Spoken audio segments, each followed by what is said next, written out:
میں نے بیٹے دے دیے، بیوی دے دی، بھائی دے دیا، اگر اتنے کے بدلے ہم نہیں بخش سکتے، اگر ہماری نجات نہیں ہو سکتی تو یہ میرا کنبہ ہے، یہ میرا قبیلہ ہے، یہ میرا خاندان ہے، وَفَصِيلَتِهِ الَّتِي تُوِي، اے اللہ تو اس کو لے لے، اس کو جہنم میں ڈال دے، میرا پورا خاندان ڈال دے، میرا پورا کنبہ ڈال دے، میرا پورا قبیلہ تو جہنم میں ڈال دے، لیکن مجھے بچا لے۔ اور اے اللہ اگر میرا پورا کنبہ قبیلہ جہنم میں جانے کے بعد بھی میری بخشش نہیں ہو سکتی ہے تو وَمَن فِي الْأَرْضِ جَمِيعًا وَمَن فِي الْأَرْضِ جَمِيعًا ثُمَّ يُنْجِي، اے اللہ تو پھر تو زمین پر جتنی مخلوق تھی روئے زمین کے سارے لوگوں کو جہنم میں جھونک دے، لیکن مجھے بچا لے۔ ثُمَّ يُنْجِي، اسے نجات دے دے، اسے بخش دے، اسے جنت میں ڈال دے۔ ایک اکیلے اپنے آپ کو بچانے کے لیے پوری دنیا کو جہنم میں جھونکنے کے لیے تیار ہو جائے گا۔ اس نقشے کو بھی تو ذرا دیکھو قیامت کے دن کا، وہ بیٹا جس کی ایک ہلکی سی تکلیف ہماری رات کی نیندیں اڑا دیتی ہے، قیامت کے دن ہم خوشی خوشی اپنی اولاد کو جہنم میں ڈالنے کے لیے تیار۔ سوچئے کیا منظر ہوگا۔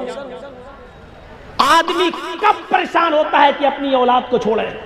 اور سپول کے علاقے میں تقریر کرنے کے لیے گیا تھا ایک بار، تو کہا مولانا جب یہاں پانی کا سیلاب آیا